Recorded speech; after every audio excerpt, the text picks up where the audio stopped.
Dear Muslims, recently a tragedy occurred, barely 300 miles from where we are giving this khutbah. As we're all aware, less than half a drive's day away from where we are now, 19 innocent children were senselessly murdered along with 2 of their teachers. Sadly, this is not unique or rare or atypical in this country of ours. In the last 10 years, over 1,000, I repeat, in the last 10 years, over 1,000 active, not inactive, not caught before the act, active shootings have occurred in American schools in the last decade. One of the most shocking statistics is that the #1 cause of death amongst children and teenagers in this country, it's not drugs, it's not driving, it's not car accidents, it's not cancer. The #1 cause of death in this country, and it is the only country in the world that has this statistic, is because of gun violence. Think about that. Think about that. And much can be said about this reality. Dear Muslims, whoever does not feel some pain at what happened, I don't know where your heart is. These are our children. Our children go to these schools as well. You know this and I know this. Our children go to these schools. How could any parent not have felt a heart skip? How could any parent not have felt an anxiety when they heard what is happening and they see the video images? This is our land. These are our people. And we have to speak out against this reality, this phenomenon. And I have to ask some very difficult questions. Beyond gun control, that's another topic. We have to ask ourselves the bigger question before we get to gun control.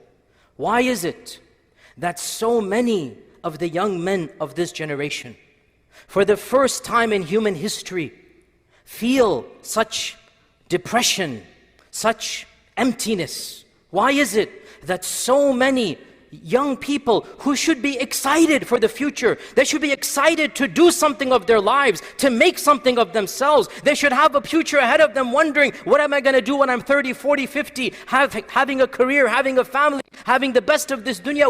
Why is this generation so prone to such dastardly, unspeakable evil? Where is this evil coming from? How can a 17-year-old young man think about such deeds that most of us could not even have had fleeting thoughts of? Where is this evil coming from? And I'm going to ask this question and give you a partial answer because it is the answer that needs to be said. No matter how politically incorrect, we need to say loudly and clearly that one of the factors, there are many, we cannot just pinpoint on just one, but one of the factors, and I speak from having read on this. People have surveyed mass shooters of the last decade or two. And there are many papers and many articles, and I have read some of them. 2 things struck me from the statistics. 85% of mass shooters of this country, 85% had no religious affiliation. Nothing to do with God, nothing to do with church or synagogue or mosque. 85% have zero religion in their hearts. Another statistic, around 75% of these mass shooters, they come from broken families. No matter how awkward this topic is, we as Muslims need to speak the truth and not be ashamed or embarrassed. Believing in God, believing in a higher power brings about purpose in life. When you eliminate religion, make fun of religion, ban religion, when you think that religion is going to take you backward, this is what is going to happen. And when you destroy family, when you encourage promiscuity, when you don't care about mothers and fathers being the default in a child's life, because the majority of these shooters, 75%, did not have a stable family at home. There's a psychological impact. There's an emotional bankruptcy that comes when you destroy the fabric of society, which is the family.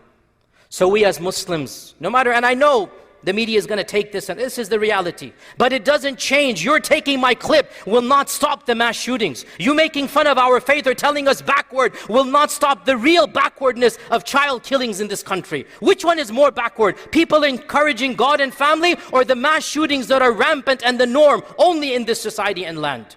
One of the main causes of this emptiness of a teenager is that you have taken away what is the most precious to a human being, and that is belief in God. And you have denied an average human being the love of a mother and father by promoting hedonism, promoting promiscuity, promoting all types of filth and fahisha, and then saying, oh, where is this coming from?